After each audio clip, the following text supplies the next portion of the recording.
Hi guys, my name is Ali. I'm a medical student here in Southern California. What I'd like to do today is talk to you a little bit about the pediatrics rotation. I'll be giving you some tips and advice on how to do well, not only on the rotation itself, but also for the shelf exam and the USMLE Step 2 CK portion. Now, without further ado, I'll be starting off with the book resource that I used, and it's this book right over here. It's the Step Up to USMLE Step 2 CK book. This book you've heard me mention in the past, and it's become my favorite book, not only as a resource for most of my rotations for the third year, but also the book resource that I'm going to probably be using for studying the USMLE Step 2 CK portion of the exams. Now, this book is very, very good, and it's also very thin, which I like a lot.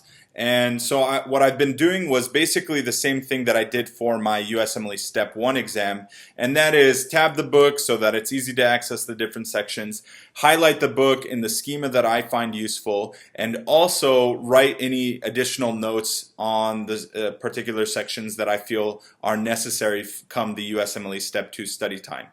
Now, with that in mind, I'd like to go ahead and go to the Pediatrics section. It's, I believe in this edition, it's chapter 13, which it is.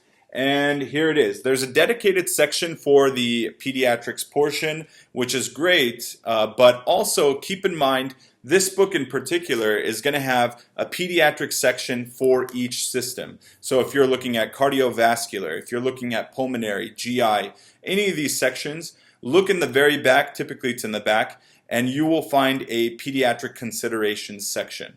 So what I did throughout the rotation was I looked at the pediatric section, which was very important in terms of knowing not only vaccination schedules and developmental milestones, but also the different systems to find out exactly what pediatric considerations there were for that system. So this is a very important book, and I really find it useful, and it's basically my main go-to book for the USMLE Step 2 CK portion. Now, what other resource I use, the main other question bank that I used is UWorld. And UWorld, you've heard me say this many times before. I love UWorld as a question bank. I have no qualms about any other question bank, but I find it very useful. It was useful not only for my shelf exams previously, but also for my USMLE Step 1 exam. And so that's the resource that I use, and many people like that resource as well.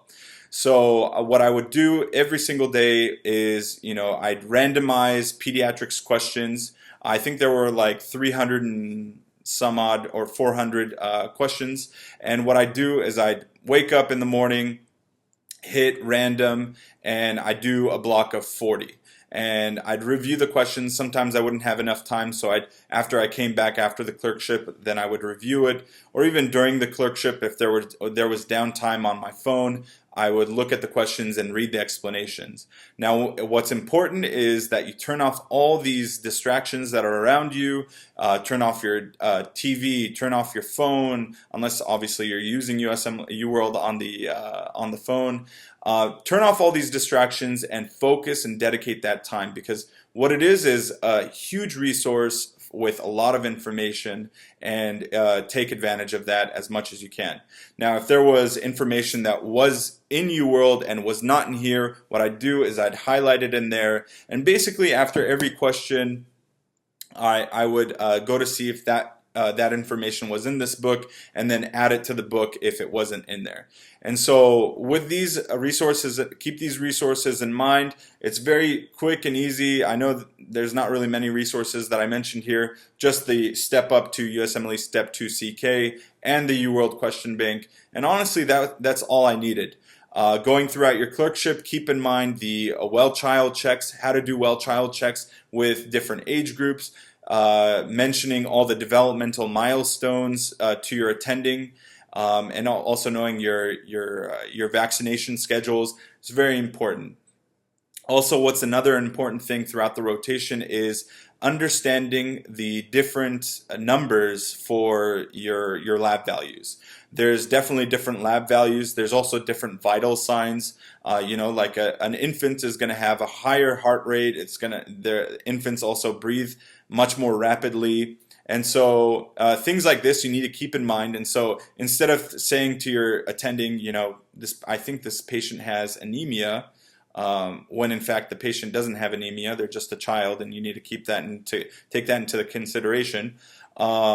Be cognizant of these kinds of things, and you will shine throughout the rotation. So I hope you found these resources useful. It's just kind of short and to the point. So for the book resource, again, Step Up to USMLE Step 2 CK. For the question bank, it's UWorld.